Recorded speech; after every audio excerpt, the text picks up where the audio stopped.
তারা হয় আকামুস সালাহ। 7 নম্বর হলো 7 গেল, 8 নম্বর হলো ওয়া আমরুহুম শুরা বাইনাহুম। ওয়া আমরুহুম শুরা বাইনাহুম, তাদের যাবতীয় কার্যক্রম পরিচালিত হয় শুরার ভিত্তিতে। শুরার ভিত্তিতে, শুরা মানে পরামর্শের ভিত্তিতে। তাদের একবারে ব্যক্তি পর্যায় থেকে শুরু করে, পরিবার থেকে শুরু করে সর্বোচ্চ পর্যায় পর্যন্ত সকল ক্ষেত্রে যাবতীয় কাজ সম্পাদন করা হয় শুরার ভিত্তিতে, পরামর্শের ভিত্তিতে। এজন্য আরব বিশ্বে পার্লামেন্টকে বলা হয় মাজলিসে শুরা।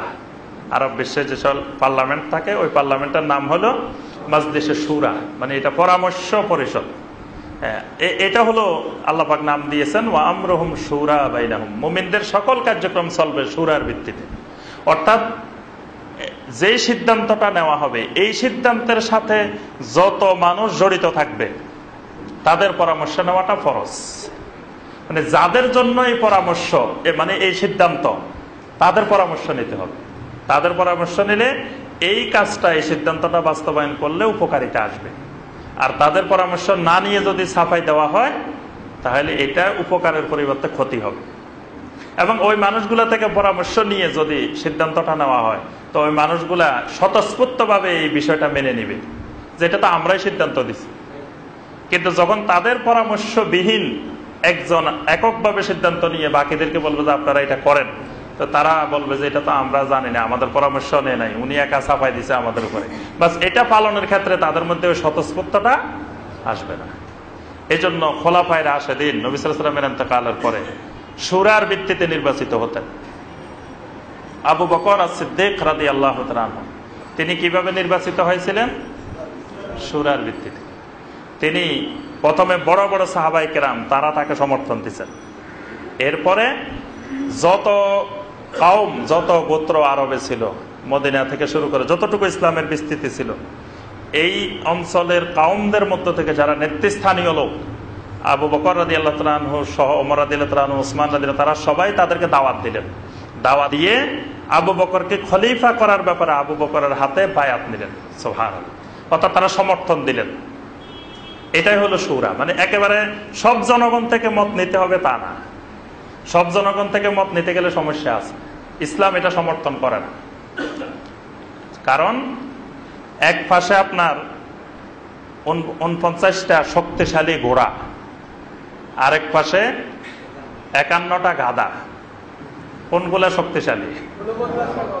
হ্যাঁ, 49টা তাজা সবল ঘোড়া, আরেক পাশে 51টা গাধা সবগুলা। তো এখন এখানে শক্তিশালী হবে কোনটা?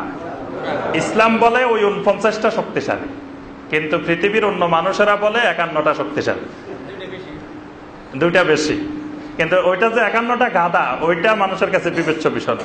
কিন্তু আল্লাহ সুবহানাহু ওয়া তাআলার সূরা এর ব্যতিক্রম। আল্লাহ সুবহানাহু ওয়া তাআলার সূরা হলো এক পাশে যদি 10টা তাজা গাধা ঘোড়া থাকে, আরেক পাশে যদি 90টাও গাধা থাকে, তো 10টা ঘোড়ার দাম বেশি আল্লাহর কাছে। আল্লাহর সূরার সিস্টেম হলো এটা।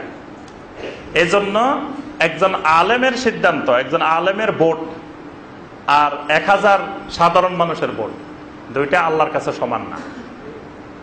তারপরে একজন নারী আর একজন পুরুষ, এই দুজনের মতামত কিন্তু সমান না। এই জন্য দুজনের সাক্ষীর মধ্যে ইসলাম পার্থক্য করেছে। একজন পুরুষের সাক্ষী আর দুইজন নারীর সাক্ষী সমান। কারণ নারীদের সাক্ষ্যদানের ক্ষেত্রে অনেক উল্টাপাল্টা আছে। মানে আল্লাহ পাক তাদের ফিতরত, তাদের মেজাজ জানেন, যে তারা ভুলে যাইতে পারে বা বিভিন্ন ভয়ভীতি তাদের মধ্যে বেশি কাজ করতে পারে, অনেক কারণ আছে। আল্লাহ সুবহানাহু ওয়া তাআলা ভালো করে জানেন।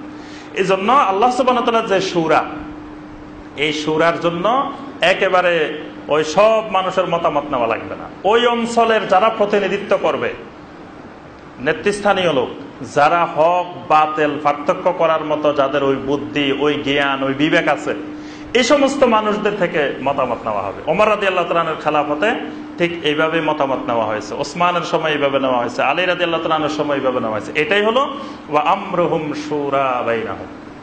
আল্লাহ পাক বলেছেন মুমিনদের সব কার্যক্রম পরিচালিত হবে শুরার ভিত্তিতে। কয়টা গেল?